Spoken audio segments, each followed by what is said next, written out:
Hello guys, আজ চলে এসেছি এক নির্জন একটা এলাকায়। শুনতে পেরেছি এখানে নাকি রাসেলস ভাইপার একটা আতঙ্ক যে সাপ এখানে নাকি অনেক। তাই আজ চলে আসলাম। দেখুন, নির্জন এলাকা, শুধু চারদিকে মনে করুন জঙ্গল আর জঙ্গল। তাই দেখা যাক আজ খুঁজে পাই কিনা।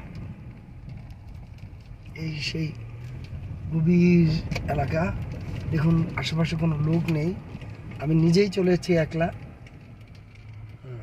দেখা যাচ্ছে গাড়িও আসছে একটা। এটা একটা এলাকা।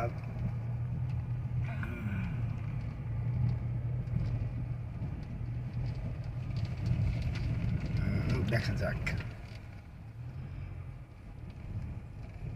মাঝে মাঝে আমি মনে হচ্ছে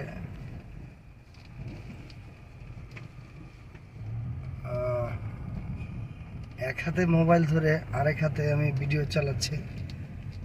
এই হচ্ছে গভীর এলাকা, যেখানে লোকজন বসবাস করে স্বাভাবিক। দেখুন কত দূর যাচ্ছি আমি, শুধু দেখি আজকে রাসেলস ভাইপারটা পাওয়া যায় কি না। তাই আপনারা আমার সঙ্গেই থাকুন, আপনাদের আমি দেখানোর চেষ্টা করব।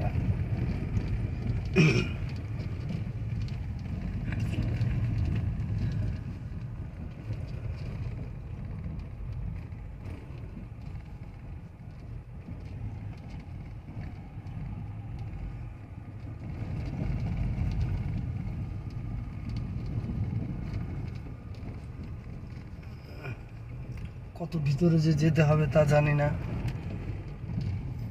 একজন সন্দেহভাজন আমাকে খবর দিয়েছে, তাই আমি যাচ্ছি।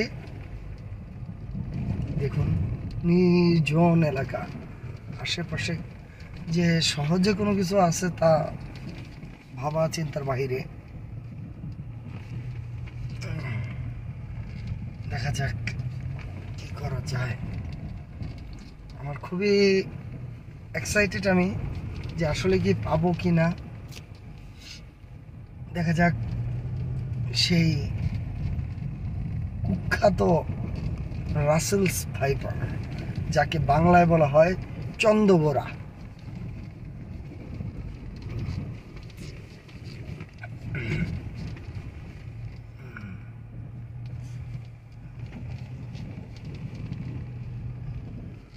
দেখতে পাচ্ছেন আপনারা, আমার গাড়ি ধীর গতিতে চলে বেড়াচ্ছে।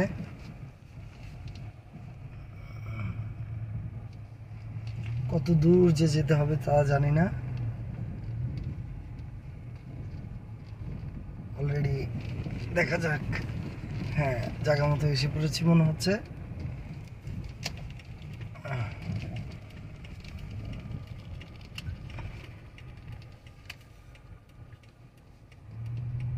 এক নির্জন নিরালা একটি জায়গা। আর ভাল লাগছে না। দেখা যাক, এবার মোবাইলটা বন্ধ করে নামার সময় হয়ে গেছে। দেখবো, আপনাদের জন্য আমি দেখানোর চেষ্টা করব আসলে পারছি কি না। দেখুন, নির্জন। ওকে, দেখা যাক। এবার গাড়ির থেকে নামার পালা। অনেক ধীর গতিতে চলে এসেছি।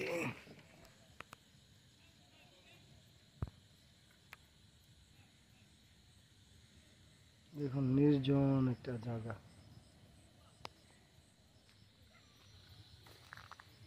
চারদিকে এই শ্মশান ঘাটের মতো একবারে নির্জন জাত। মেন উদ্দেশ্য, আমার আসতে দেরি হওয়াতে যারা ছিল তারা নাকি চলে গেছে। আমি এই জায়গায় আর কিছু লোকেদের সাথে কথাবার্তা বলে যা বুঝতে পারলাম, অতিরিক্ত রাত হওয়াতে তারা চলে গেছে। আর জীবনের রিস্ক সবারই আছে, যার কারণে তারা চলে গেছে। দেখুন, আশেপাশে কোনো লোকজন নেই। আমি এক নিরালা একটা জায়গার মধ্যে এসেছি, যেখানে আসলেই চন্দ্রবোরা হোক আর যে কোনো সাপই হোক থাকাটাই স্বাভাবিক। এরকম ধুধু জঙ্গল,